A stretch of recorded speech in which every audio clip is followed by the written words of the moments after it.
Terima kasih Bapak kesempatan yang berikan pada siang hari ini. Biarkan boleh Tuhan berkenan Tuhan di hadapan hadirat-Mu untuk memuji nama-Mu karena nama-Mu adalah nama di atas segala nama.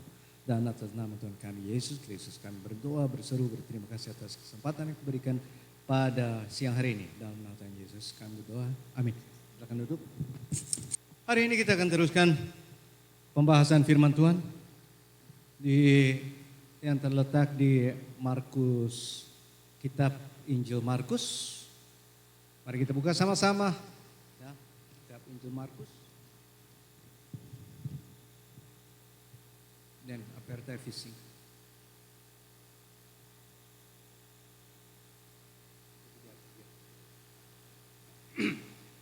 Hari ini kita akan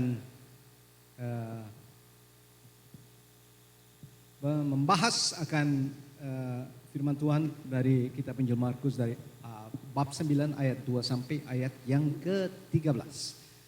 Saya undang supaya semuanya buka firman Tuhan dan mari kita bacakan. Mulai dari ayat 2, Markus 9, ayat 2 sampai ayat yang ke-13. Saya bacakan. 6 hari kemudian, Yesus membawa Petrus, Yakobus dan Yohanes dan bersama-sama dengan mereka ia naik ke sebuah gunung yang tinggi. Di situ mereka sendirian saja. Lalu Yesus berubah rupa di depan mata mereka. Dan pakaiannya sangat putih berkilat-kilat. Tidak ada seorang pun di dunia ini yang dapat mengelantang pakaian seperti itu. Maka nampaklah kepada mereka Elia bersama dengan Musa. Keduanya sedang berbicara dengan Yesus. Kata Petrus kepada Yesus, Rabi, betapa bahagianya kami berada di tempat ini.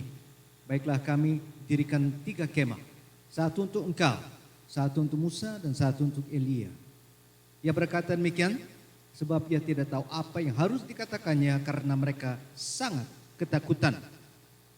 Maka datanglah awan menaungi mereka dan dari dalam awan itu terdengar suara. Inilah anak yang kukasihi, dengarkanlah dia. Dan sekonyong-konyong waktu mereka memandang sekeliling mereka, mereka tidak melihat seorang pun lagi bersama mereka kecuali Yesus seorang diri. Pada waktu mereka turun dari gunung itu, Yesus berpesan kepada mereka supaya mereka jangan menceritakan kepada seorang pun apa yang telah mereka lihat itu sebelum anak manusia bangkit dari antara orang mati. Mereka memegang pesan tadi sambil mempersoalkan di antara mereka apa yang dimaksud dengan bangkit dari antara orang mati. Lalu mereka bertanya kepadanya, mengapa ahli-ahli Taurat berkata bahwa Elia harus datang dahulu? Jawab Yesus, memang Elia akan datang dahulu dan memulihkan segala sesuatu. Hanya bagaimanakah dengan yang ada tertulis mengenai anak manusia? Bahwa ia akan banyak menderita dan akan dihinakan. Tetapi aku berkata kepadamu, memang Elia sudah datang dan orang memperlakukan dia menurut kehendak mereka sesuai dengan yang ada tertulis tentang dia. Terima kasih Bapak kesempatan yang kuberikan pada pagi hari ini. Mereka boleh membaca Tuhan akan firman-Mu, buka hati kami untuk kami boleh mengerti dan Roh Allah yang Kudus Tuhan hadir di tengah-tengah kami. Sehingga kami boleh jalan kami Engkau sentuh. Tegur hati setiap daripada kami yang ada di sini dan kuatkan hati mereka Tuhan yang lemah. Rendahkan hati di antara kami Tuhan yang tinggi. Dan kiranya kami semua boleh Tuhan atur. Roh Allah yang Kudus kami persilakan sentuh hati setiap daripada kami pribadi demi pribadi. Masing-masing dari kami. Kami berdoa, kami berseru, kami berterima kasih dan kami serahkan semuanya ini ke dalam tangan kasih-Mu Yesus. Amin. Terus terang pesan mengenai transfigurasi adalah satu pesan yang sulit untuk dipahami. Transfigurasi ini adalah judul yang saya taruh di situ, kemuliaan di balik penderitaan. Ya. Ini adalah satu Peristiwa transfigurasi ini terjadi setelah baru saja Yesus mengajar anak-anak muridnya mengenai tentang penderitaan daripada Yesus. Nah, penderitaan, penolakan dan kematiannya di kayu salib. Dia baru saja memberitahu bahwa dia harus menderita. Ya, dia harus mati. Dan ajaran itu kalau kita lihat di ayat 8 ayat 31 tertulis begini. Kemudian mulailah Yesus mengajarkan kepada mereka bahwa anak manusia harus menanggung banyak penderitaan dan ditolak oleh tua-tua, imam-imam kepala dan ahli-ahli Taurat. Lalu dibunuh dan bangkit sesudah 3 hari. Jadi ini adalah penjelasan daripada Yesus kepada para murid-muridnya. Dan itu mengejutkan setiap daripada para murid-muridnya karena mereka itu menantikan seorang pahlawan. Bukan seorang yang akan mati, bukan seorang yang akan menderita, bukan seorang yang akan disalibkan, tapi mereka sedang menantikan seorang pahlawan yang bisa membebaskan mereka dari kuasa penjajahan Roma. Nah, mereka jadi terkejut karena itu, loh, dia ini bukan pahlawan kita. Nah, yang dinantikan oleh mereka adalah orang yang dinamakan Mesias. Nah, mereka sedang menantikan seorang Mesias, yaitu seorang raja politik yang bisa membebaskan Israel dari penjajahan orang Romawi. Nah, bukan seorang yang akan menderita dan mati. Ya. Dan saya ingin berkata bahwa transfigurasi ini terjadi 6 hari setelah ayat 2 tertulis. 6 hari kemudian setelah dia mengajarkan seperti itu, jadi masalahnya masih jadi ada kebingungan, masih ada pertanyaan di hati daripada para muridnya. Bagaimana sekarang? Kita sedang mengikut siapa ini? Sepertinya Mesias, tapi dia berkata bahwa dia akan mati, dia akan menderita, dia akan ditolak oleh banyak orang, oleh tua-tua, oleh pemimpin-pemimpin dan lain sebagainya. Itu satu hal yang pasti akan mengganggu pengertian dan hati setiap daripada murid-muridnya. Mereka malah tidak mengerti. Ya, malah tidak mengerti. Dan saya ingin berkata bahwa kejadian yang terjadi di sini, ya, di mana Yesus membawa 3 muridnya ke atas gunung tinggi dan terjadilah transfigurasi di atas itu, ini menjadi satu bagian dari penjelasan. Nah, Yesus memberikan penjelasan mengenai rencana Allah, yaitu untuk memberikan keselamatan bagi mereka yang percaya kepada Yesus. Jadi transfigurasi, saudara, adalah bagian daripada penjelasan. Ya, saya teruskan. Jadi transfigurasi seperti saya katakan tadi adalah bagian dari penjelasan. Ya, bagian daripada penjelasan. Transfigurasi adalah jawaban Allah. Ya, memang Mesias akan menderita. Mesias akan mendapat penolakan dan akan mati di kayu salib. Tapi itu bukan akhir cerita. Ya, itu bukanlah akhir cerita. Karena kemuliaannya yang sejati akan dinyatakan melalui kebangkitannya. Ini satu hal yang mereka masih belum mengerti apa arti kebangkitan. Karena mereka belum pernah lihat orang bangkit. Nah, dan di cerita ini kita lihat juga banyak dari antara para murid dan khususnya tiga murid yang dikatakan tadi. Yang diajak naik setelah turun, mereka berpikir-pikir atau bertanya-tanya satu dengan yang lain. Apa arti orang bangkit dari antara orang mati? Itu satu hal yang tidak masuk akal. Ya, satu hal yang tidak masuk akal. Tapi kemuliaannya akan nyata. Dan ini adalah usaha daripada Yesus untuk memberikan penjelasan kepada para muridnya bahwa dia harus mati demi keselamatan manusia. Ya, ini adalah apa yang sedang terjadi sebelum kita bahas dari ayat 2 sampai ayat ke-13. Ya, saya ambil terus terang ini satu hal yang sulit untuk kita bahas, tapi mudah-mudahan ya kita bisa mengerti, mengambil inti daripada arti yang akan kita dengar dari ayat sebelumnya. Ya, yang pertama, Yesus peduli akan hati dan pengertian manusia. Kenapa? Seperti saya katakan tadi, murid-muridnya masih bingung. Nah, murid-muridnya masih bingung, dalam keadaan bingung.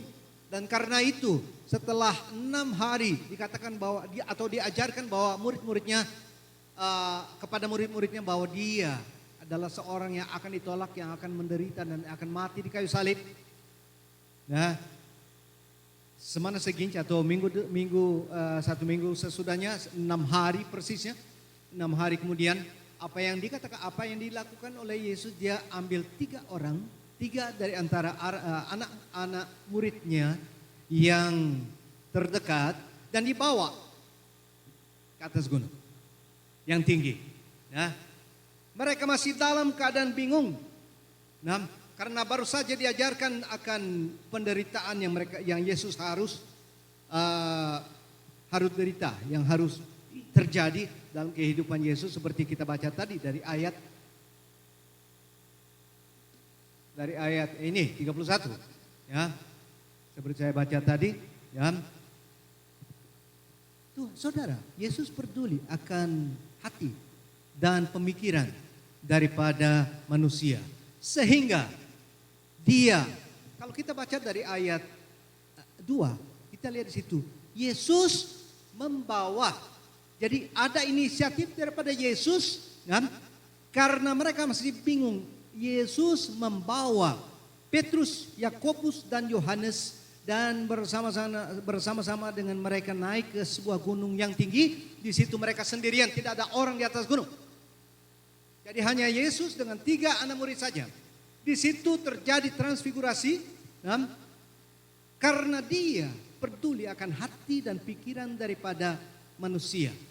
Dia membawa anak-anak muridnya yang terdekat untuk menyatakan keilahiannya di depan mata mereka. Ayat 2 tertulis, ayat 3. Ayat 2. Saya bacakan sekali lagi. 6 hari kemudian Yesus membawa. Pertama, Yesus membawa Petrus, Yakobus dan Yohanes dan bersama-sama dengan mereka yang naik ke sebuah gunung yang tinggi. Di situ mereka sendirian saja, tidak ada orang lain. Hanya mereka bertiga atau berempat dengan Yesus. Nah, di situ mereka sendirian saja. Lalu Yesus berubah-rupa di depan mata mereka. Berarti Yesus membuka rahasia kepada 3 orang itu. Ya. Yesus membawa mereka ya, untuk menyatakan keilahiannya di depan mata mereka. Saudara, di atas gunung terjadi 3 hal yang menyatakan bahwa dia adalah anak Allah. Yang pertama, dia berubah rupa. Ayat 2. Nah, yang kedua, pakaian sangat putih berkilat, ayat 3. Dan pakaiannya sangat putih berkilat-kilat. Ya. Pakaian yang sangat putih berkilat menyatakan akan kesuciannya. Nah, saudara, dia bukan orang biasa. Nah, di sini dinyatakan akan kesuciannya. Dan yang ketiga, ayat 3 juga tertulis, tidak ada seorang pun di dunia yang dapat mengelantang pakaian seperti itu. Nah, dia memakai satu pakaian yang tidak bisa seorang pun di dunia ini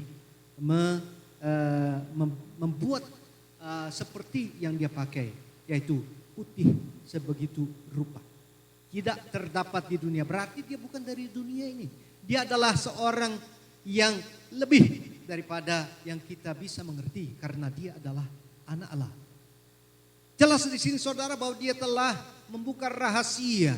Dia telah menyatakan dirinya sebagai anak Allah kepada 3 muridnya. Itu satu hal yang menarik perhatian. Kenapa dia tidak buka rahasia kepada semua muridnya? Hanya kenapa 3 saja? Dan diambil 3, diangkat, dibawa naik ke atas gunung untuk menyatakan dirinya bahwa dia adalah anak Allah. Tapi hanya pada 3 orang itu saja. Itu satu hal yang menarik perhatian.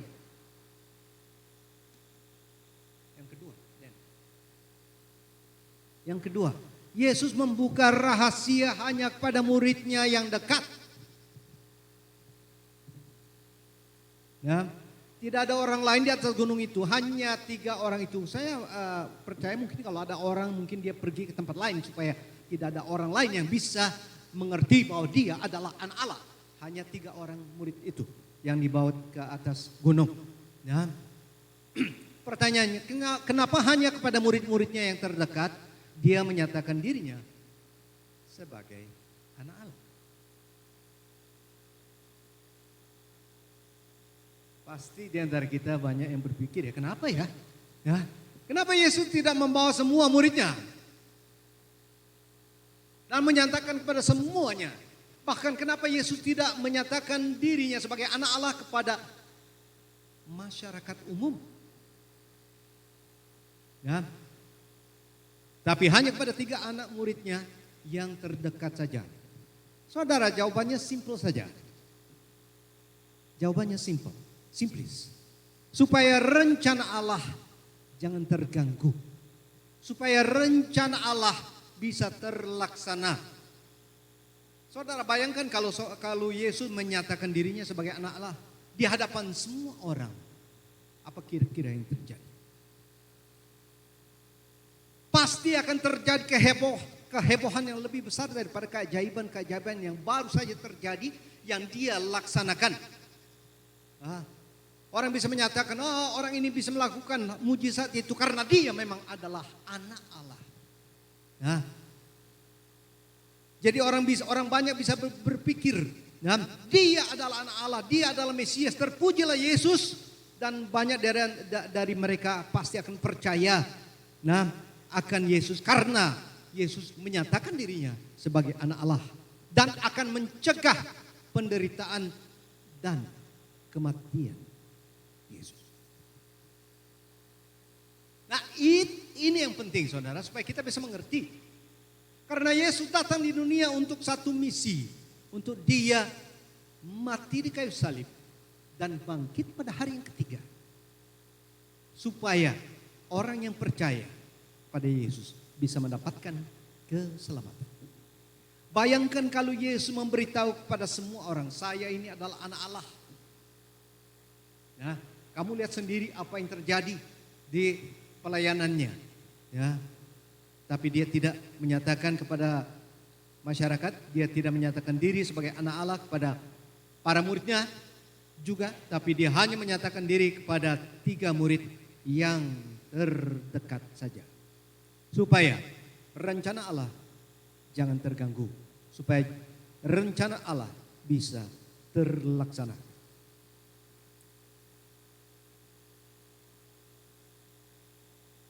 Jadi rencana keselamatan Allah akan gagal kalau seandainya banyak orang yang mau melindungi Yesus karena ada di tengah-tengah mereka seorang yang lebih daripada yang lain, yaitu anak Allah. Anak Allah di antara kita pasti mereka akan puja, mereka akan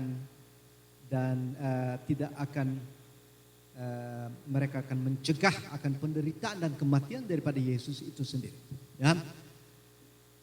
Kalau memang sampai di titik ini mereka berhasil mencegah penderitaan atau mereka berhasil mencegah kematian daripada Yesus, itu berarti rencana keselamatan Allah gagal. Karena Yesus datang ke dunia untuk menyelamatkan manusia.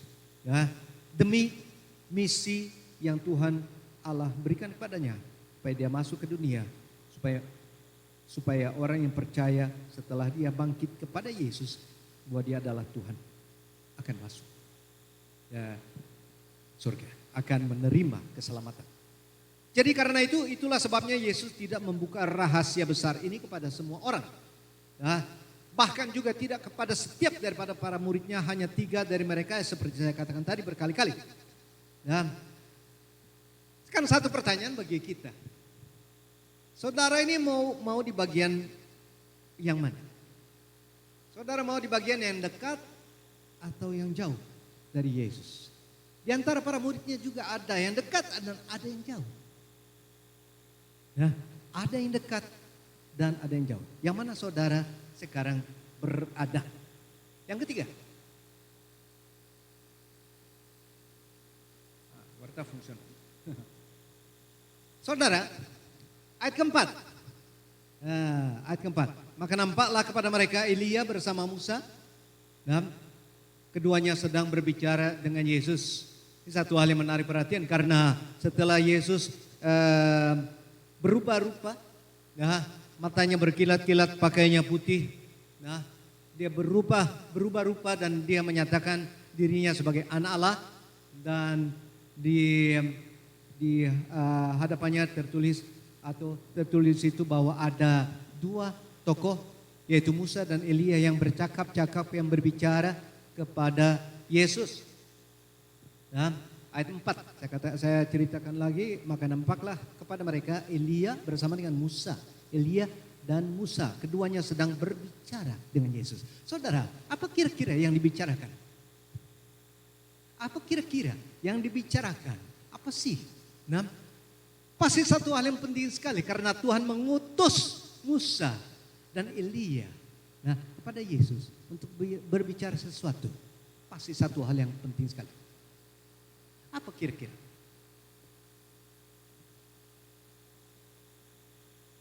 Ada yang bisa tebak? Kalau kita buka firman Tuhan di Lukas 9 ayat 31, ada jawabannya. Jawabannya Lukas 9 ayat 31. Saudara buka ya, jawaban daripada pertanyaan ini. Apa kira-kira yang Musa dan Elia bicarakan kepada Yesus? Nah, pada saat mereka ada di atas gunung sendirian bersama dengan 3 murid. Jawabannya Lukas 9 ayat 31. Lukas 9:31. Keduanya menampakkan diri dalam kemuliaan. Saya bacakan dari ayat 29. Ketika ia sedang berdoa, rupa wajahnya berubah dan pakaiannya menjadi putih berkilau-kilauan. Dan tampaklah 2 orang berbicara dengan dia, yaitu Musa dan Elia. Ini. Nah, tampaklah 2 orang berbicara dengan dia, yaitu Musa dan Elia. Ayat 31, keduanya menampakkan diri dalam kemuliaan dan berbicara tentang tujuan kepergiannya yang akan digenapi di Yerusalem. Yaitu dia mengatakan akan tujuan atau misi daripada Yesus. Yesus datang ke dunia dengan satu tujuan, untuk mati di kayu salib. Dan dengan demikian rencana Allah terlaksana. Karena bagi mereka yang percaya akan Yesus akan mendapat keselamatan.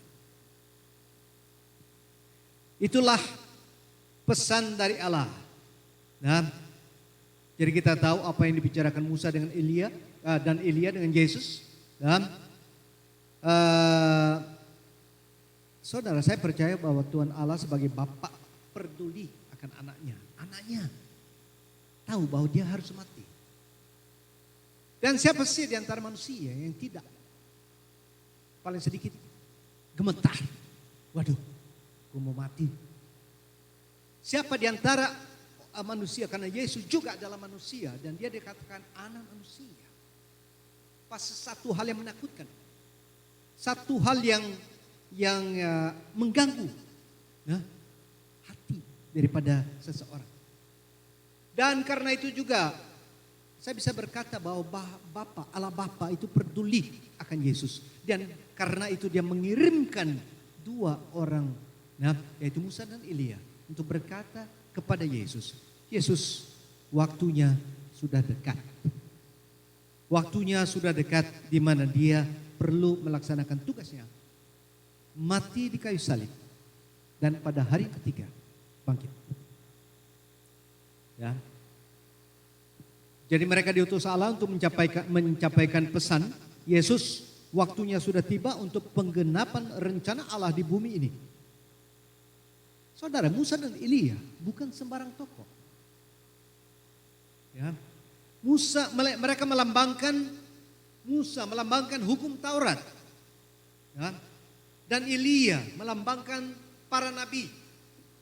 Dan kita tahu bahwa Yesus berkata atau menunjuk akan perjanjian lama dengan dua kategori, yaitu hukum Taurat dan para nabi, karena tertulis di Matius 5 ayat 17. Ya. Matius 5 ayat 17, janganlah kamu menyangka bahwa aku datang untuk meniadakan hukum Taurat atau kitab para nabi. Yesus yang berkata ini. Aku datang bukan untuk meniadakannya, melainkan untuk menggenapinya. Jadi pesan bagi kita adalah Yesus saudara, Yesus adalah penggenapan hukum Taurat dan penggenapan nubuat. Penggenapan apa yang tertulis dalam perjanjian lama. Perjanjian lama menunjuk kepada Yesus Kristus. Ya. Berikutnya ayat 4, ayat seterusnya ayat 5 sampai ayat 8. Saya bacakan. Kata Petrus kepada Yesus, Rabi, betapa bahagianya kami berada di tempat ini. Baiklah kami dirikan 3 kemah. 1 untuk engkau, 1 untuk Musa, dan 1 untuk Elia. Ia berkata demikian sebab tidak tahu apa yang harus dikatakannya. Karena mereka sangat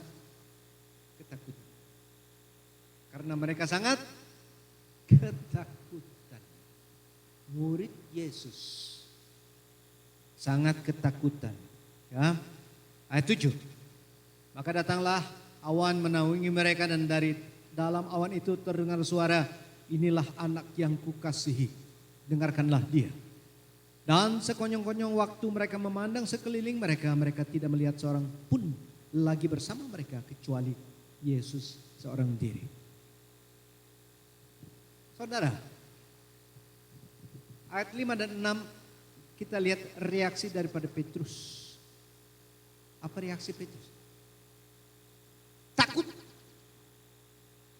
Sangat takut. Kenapa? Karena dia dan kawan-kawan muridnya baru sadar bahwa Yesus bukan sekedar manusia, tapi anak Allah. Dia takut. Karena belum pernah lihat orang seperti itu. Dan karena ketakutannya, Petrus berbicara yang enggak. Masakan dia mau membangun kemah di atas gunung? Untuk apa? Juga bukan hanya 1, 3 kemah. Jadi dia berpikir akan diam lama di sana di atas gunung. Mungkin dia ingin tahu bagaimana, dia ingin bertanya pada Musa bagaimana hidup di surga. Coba ceritakan bagaimana caranya, apa yang terjadi di sana.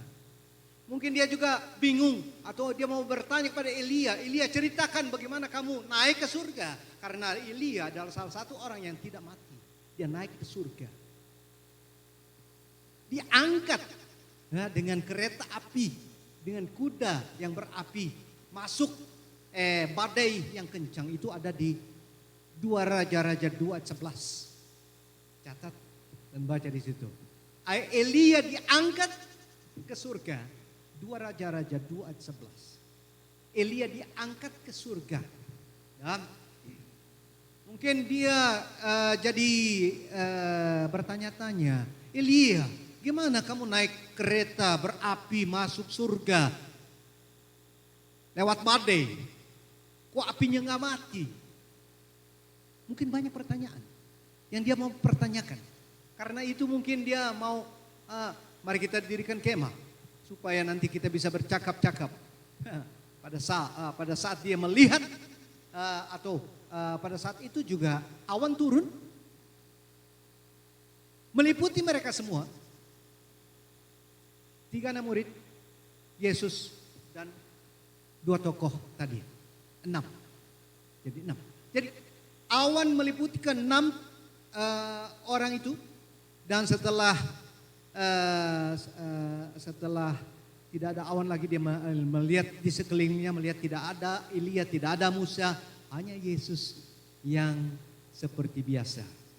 Hanya Yesus saja. Nah, saudara, saya ingin katakan, pemikiran manusia, saudara, bisa diputar balik logisnya. Karena rasa takut. Tapi bukan hanya rasa takut, bukan hanya logis. Ya, bukan hanya pemikiran. Tindakan,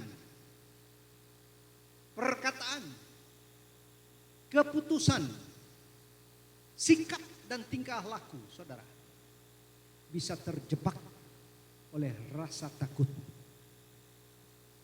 Jadi mari kita belajar dari ayat ini. Penting kita melihat, saudara, jalan keluar yang diberikan Allah kepada tiga anak murid itu yang sedang merasa sangat ketakutan. Bagi kita yang merasa ketakutan, lihat jalan keluar yang Allah berikan di ayat ini. Nah, penting kita melihat jalan keluar yang diberikan Allah atas rasa takut yang meliputi diri saudara. Apa yang dikatakan? Ayat 7. Maka datanglah awan menaungi mereka dan dari awan itu terdengar suara. Inilah anak yang kukasihi. Dengarkanlah dia. Saudara, jalan keluar supaya kita mengatasi akan rasa takut. Nah, dalam kehidupan kita yang bisa menghantui kita, yang bisa mengalihkan arah kehidupan, jalan kehidupan kita. Nah, jalan keluar yang ditaruh di sini, yang diberikan oleh Allah, yang ditunjuk adalah dengarkan Yesus, dengarkan firman Tuhan. Ya. Ayat 7 berkata, inilah anak yang kukasihi. Sampai di tempat ini, sampai di sini kita bisa mendengar pesan yang kita juga sudah pernah dengar, pesan pada saat di mana Yesus dibaptis. Pada saat Yesus dibaptis di Markus 1 ayat 11 berkata, Markus 1 ayat 11 berkata, saya baca Markus 1 ayat 11. Markus 1 ayat 11 mulai dari ayat 9 saya bacakan. Pada waktu itu datanglah Yesus dari Nazaret ke tanah Galilea dan dia dibaptis di sungai Yordan oleh Yohanes. Pada saat ia keluar dari air, ia melihat langit terkoyak dan roh seperti burung merpati turun ke atasnya. Lalu terdengarlah suara dari surga. Engkaulah anakku yang kukasihi, kepadamulah aku berkenan.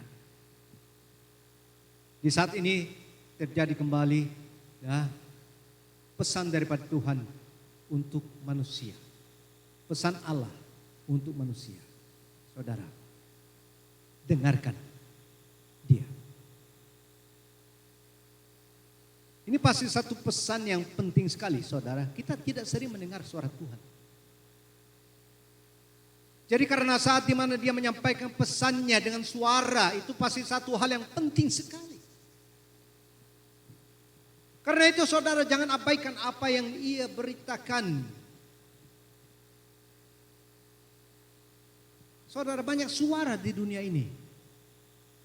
Tadi Yong menceritakan mengenai tes di tempat kerja, di mana tiap tahun setiap daripada pegawai dites, dipakai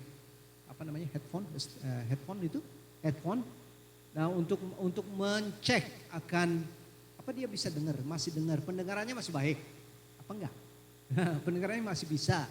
Nah, tes saya pernah sekali ngetes itu. Nah, suaranya setiap kali lebih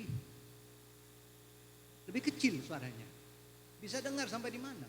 Pertama seperti kalau kita lihat di dokter mata gitu, kita lihat, lo bisa baca nggak itu? Nah, tambah turun, tambah kecil. Sama juga, ini juga. Nah, kita bisa dengar, lu bisa dengar sampai mana? Sampai titiknya mana?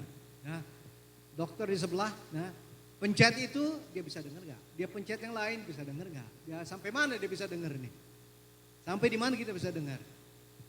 Nah, saudara, dengarkan pesan daripada Allah. Banyak suara yang kita dengar, saudara. Nah, suara dunia, suara tradisi, suara budaya, suara keinginan hati sendiri, bahkan berita dari TV, berita dari internet, orang suami, istri yang berkata-kata setiap saat di telinga kita, atau anak, atau ipar, atau menantu, atau saudara, banyak sekali yang kita dengar suara.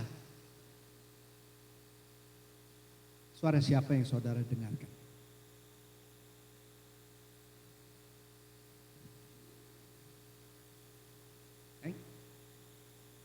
Suara istri.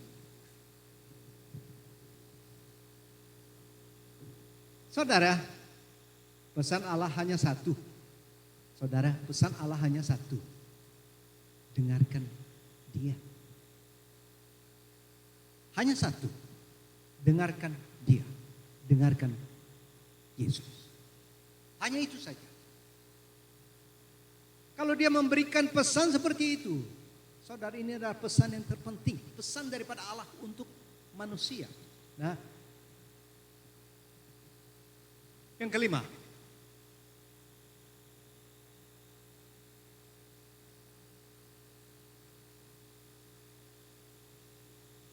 Nah, ini adalah perkataan atau jalan keluar yang Allah berikan kepada kita. Dengarkan Dia.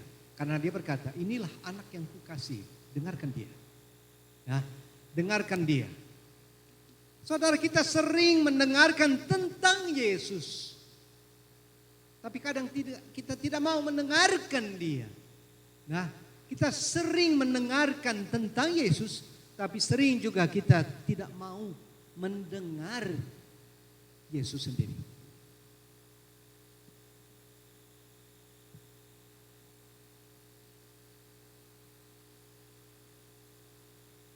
Allah menegaskan siapa Yesus, yaitu Dia adalah anak Allah, karena itu Dia layak didengar. Suara siapa yang kamu dengar? Suara dunia? Suara diri sendiri? Ataukah Yesus? Yang kelima. Yang terakhir. Yang terakhir. Ayat 9 sampai ayat 13. Saya bacakan ayat 9 dari saya sampai 13. Pada waktu mereka turun dari gunung, Yesus berpesan kepada mereka supaya mereka jangan menceritakan kepada seorang pun apa yang telah mereka lihat itu. Yesus berkata kepada mereka, jangan ngomong apa-apa. Jadi ini yang saya katakan kemarin. Jangan bicarakan, jangan ceritakan kepada seorang pun apa yang telah mereka lihat. Jangan bicarakan. Ini sulit ya, biasanya sulit bagi manusia. Jangan bicara. Manusia bicara ini sulit. Nah, rahasiakan. Nah, siapa di sini yang nggak bisa simpan rahasia? Banyak di antara kita mungkin ya. Seperti Joyce bilang kemarin ya, ngomong hanya pada sebelahnya. Jangan bicara sama siapa-siapa ya. Oh, saya cuma bicara sama ini.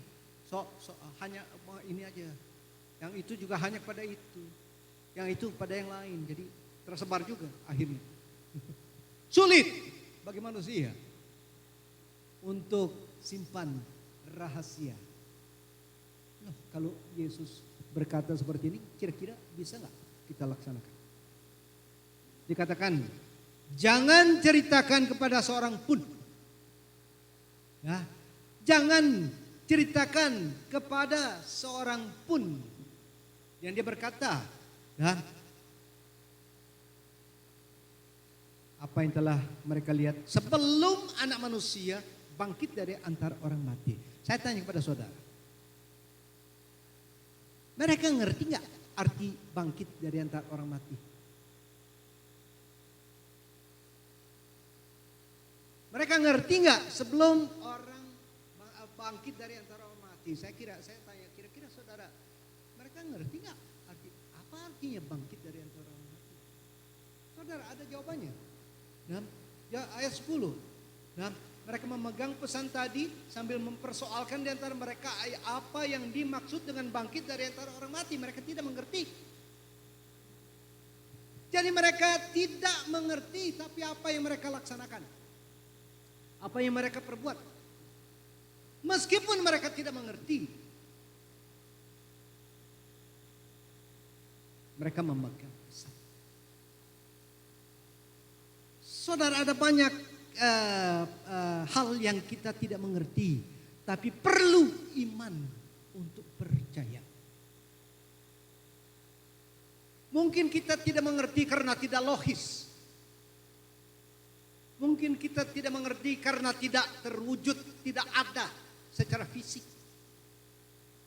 Karena itu diperlukan iman untuk percaya. Ini adalah teladan yang diberikan para muridnya.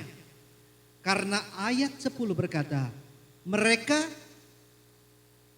memegang pesan, saudara. Meskipun tidak mengerti. Ya. Banyak dari kita kadang-kadang mungkin dapat fake news, langsung sebar. Belum mengerti apa memang itu fake news, apa itu fakta, itu apa yang memang terjadi.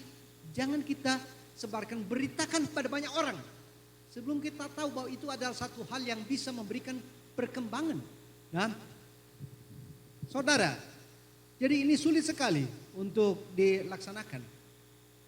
Nah, jadi tapi orang atau teladan yang diberikan oleh anak-anak, oleh murid-murid Yesus tiga ini, mereka itu dikatakan pada Yesus supaya mereka jangan berbicara.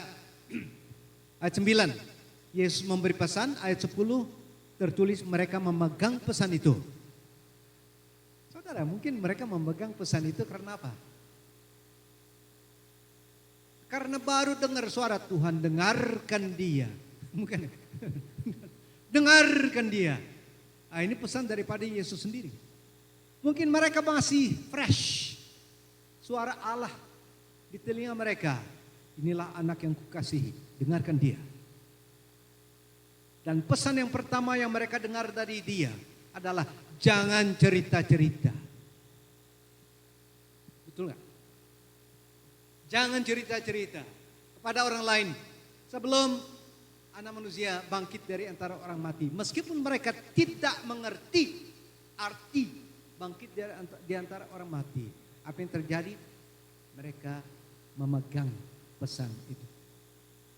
Tutup mulut, tidak berkata-kata kepada orang lain mengenai apa yang terjadi di atas gunung. Jadi mereka belum mengerti sepenuhnya. Ayat 11. Lalu mereka bertanya kepada mereka, saudara, masih banyak pertanyaan. Banyak hal-hal yang kita tidak mengerti. Saudara, banyak pertanyaan di hati dan pikiran murid-murid itu. Dan sebelum dia menjawabnya, karena Yesus juga menjawab akan pertanyaannya.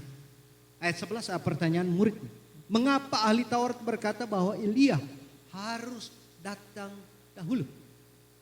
Ya, itu ada tertulis di Malakia 4 ayat 5. Ya. Malakia 4 ayat 5.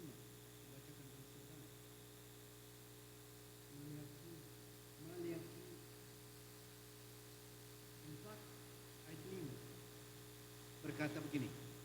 Sesungguhnya aku akan mengutus Nabi Elia kepadamu menjelang datangnya hari Tuhan yang besar dan dahsyat itu. Ini dikatakan. Dan ini adalah pertanyaan daripada para muridnya. Mengapa ahli Taurat berkata bahwa Elia harus datang dulu? Mungkin memang jelas karena Elia yang dia lihat tadi. Ya. Jadi dia pertanyaan mengenai Elia, tidak dipertanyakan mengenai Musa, tapi dipertanyakan mengenai Elia. Kenapa? Karena Elia tidak mati, dia diangkat oleh Tuhan. Mungkin karena itu dan mereka sedang menunggu-nunggu Elia turun lagi. Nah, karena di sini juga tertulis, Elia akan datang. Dan Yesus sebelum menjawab pertanyaan daripada para muridnya, jawabannya ada di ayat 13. Dia berkata mengenai anak manusia ayat 12. Jawab Yesus, lihat, jawab Yesus dari pertanyaan ini. Nah, memang Elia akan datang dahulu dan memuliakan segala sesuatu. Hanya bagaimanakah dengan yang ada tertulis mengenai anak manusia? Anak manusia yang datang untuk mati demi keselamatan manusia. Itu adalah lebih penting daripada peranan seorang Elia. Peranan Yohanes Pembaptis. Dan dia akan jawab di ayat seterusnya ayat 13. Yang menyatakan bahwa tetapi aku berkata kepadamu bahwa Elia sudah datang. Dan orang memperlakukan dia menurut kehendak mereka sesuai dengan yang ada tertulis tentang dia. Dia menjawab pertanyaan ini, tapi sebelum menjawab pertanyaan daripada para muridnya, dia berkata mengenai, apa kalian mengerti mengenai apa yang tertulis tentang anak manusia? Karena mereka baru saja diajarkan bahwa anak manusia dia perlu menderita, perlu disalibkan, perlu mati, dan akan bangkit pada hari yang ketiga. Mereka masih belum mengerti. Karena itu Tuhan peduli akan hati dan pengertian manusia sehingga Yesus membawa 3 muridnya yang terdekat untuk menyatakan diri. Aku adalah anak Allah.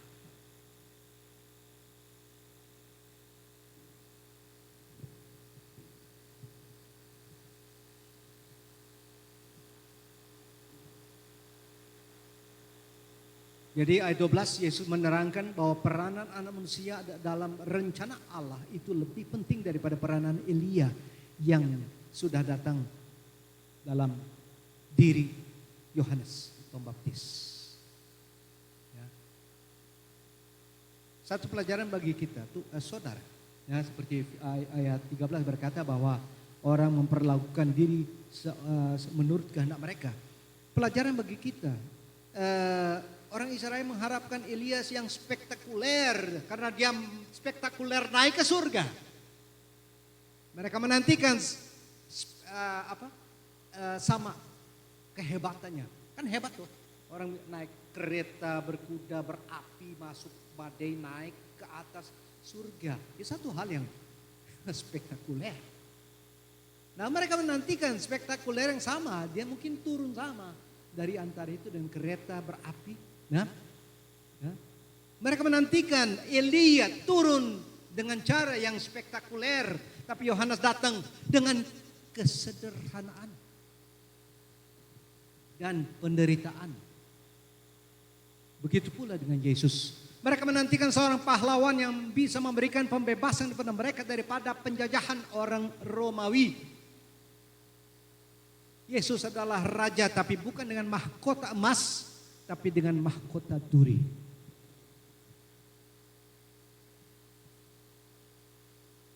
Saudara bayangkan kalau Yesus berkata kepada mereka, jangan cerita apa-apa, tapi mereka mulutnya tidak bisa dijaga, ya, tidak mendengarkan akan firman Tuhan karena Tuhan Yesus sendiri yang berkata, jangan bicara apa-apa.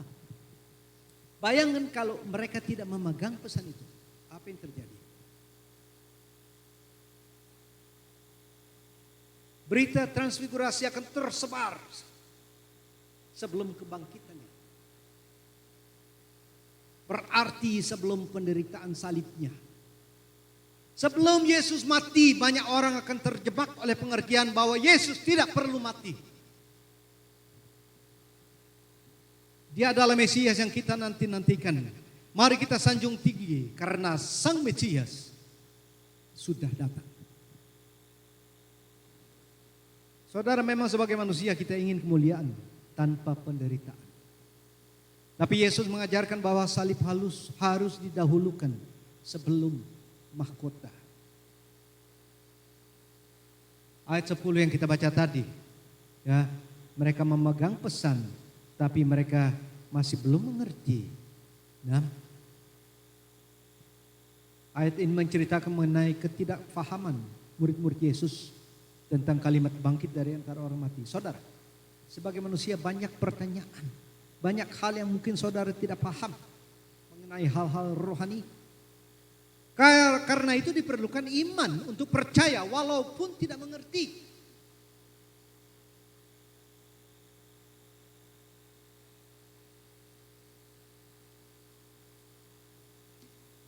Percayalah pada Tuhan dengan segenap hatimu. Dan janganlah bersandar kepada pengertianmu sendiri. Banyak dari kita bersandar akan pengertian kita. Sebelum saya mengerti, saya tidak mau percaya. Sebelum saya rasakan, saya tidak mau percaya. Tapi teladan daripada murid-murid Yesus, dia mau percaya, dia memegang pesan, dia mau mengikuti perintah daripada Yesus. Meskipun belum mengerti secara sepenuhnya. Saya mau memberikan kesimpulan. Dalam cerita transfigurasi ini kita ambil beberapa kesimpulan dan beberapa pelajaran. Yang pertama, saudara, Yesus adalah anak Allah. Jangan lagi ragu-ragu akan hal ini. Yesus bukan satu tokoh cerita populer yang sering kita dengar. Tokoh agama seperti Buddha, Muhammad, Krishna, Musa sendiri, Lao Tzu, Konfusius, dan lain sebagainya. Semua nama yang saya sebut tadi adalah manusia. Tapi Yesus adalah anak Allah. Yang kedua, saudara, ini pesan dari Allah. Dengarkan dia. Jangan saudara hanya mau mendengar tentang Yesus. Banyak orang mendengar tentang Yesus, tapi tidak mau mendengarkan Yesus. Apa yang saudara dengar? Dengarkan dia. Ini adalah pesan dari Allah. Yang kedua, yang ketiga. Saudara, dari cerita ini kita bisa ambil satu kesimpulan yang indah, yaitu Yesus peduli akan hati dan pikiran manusia. Sehingga dia menyatakan dirinya mengangkat atau membawa 3 anak ke atas gunung. Dan di sana dia menyatakan dirinya. Karena apa? Karena hati manusia masih belum mengerti, masih bingung. Ya, dia menyatakan diri. Dia peduli akan hati dan pikiran saudara juga. Yesus peduli akan pikiran dan hati daripada saudara. Ya, karena itu dia bertindak pada murid-muridnya yang dekat. Ini satu pertanyaan untuk kita yang sudah saya pertanyakan. Saudara, murid yang dekat atau yang jauh? Yang berikut. Saudara, pemahaman manusia itu terbatas. Apalagi kalau bukan hanya nggak paham. Selain itu rasa takut. Kalau belum paham dan diliputi oleh rasa takut, apalagi yang bisa terjadi dalam kehidupan kita. Dan itu bisa mengalihkan arah ke jalan kehidupan kita, saudara. Karena itu penting kita beriman. Karena itu penting kita punya iman.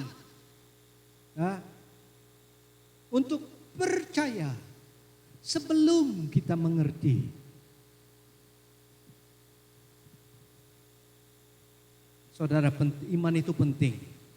Dan lebih penting lagi menjaga pertumbuhan iman di hati kita.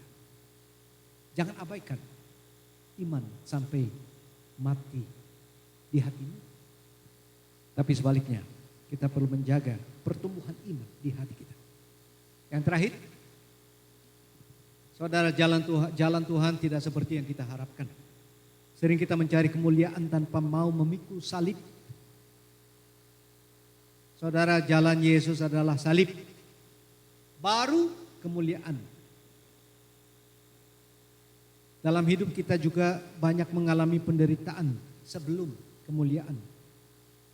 Tapi saudara percaya bahwa penderitaan yang kita alami bukanlah akhir, tapi bagian dari rencana Allah menuju kemuliaan kekal. Terima kasih Bapak, kesempatan yang kau berikan pada siang hari ini. Di mana kami boleh membahas akan apa yang terjadi di atas gunung. Karena engkau memilih 3 anak murid yang terdekat denganmu. Dan Engkau menyatakan dirimu sebagai anak Allah kepada mereka. Dan Allah Bapa yang telah berkata kepada kami, memberi pesan kepada kami, supaya kami boleh mendengarkan akan Yesus, karena Dia adalah anak-Mu. Kami sebagai manusia Tuhan, tidak banyak paham. Apalagi kalau diliputi oleh rasa takut. Tapi Engkau memberikan jalan keluar. Supaya kami boleh percaya. Dengan iman, percaya akan firman-Mu, percaya akan nama Yesus. Terima kasih Bapak. Kami mau percaya, mau mengikut teladan daripada para murid. Supaya kami boleh beriman. Dan menjaga akan pertumbuhan iman ini. Biar kami boleh percaya sebelum mengerti. Meskipun ada perasaan takut dalam hati kami. Terima kasih Bapak, dalam nama Tuhan Yesus kami berdoa.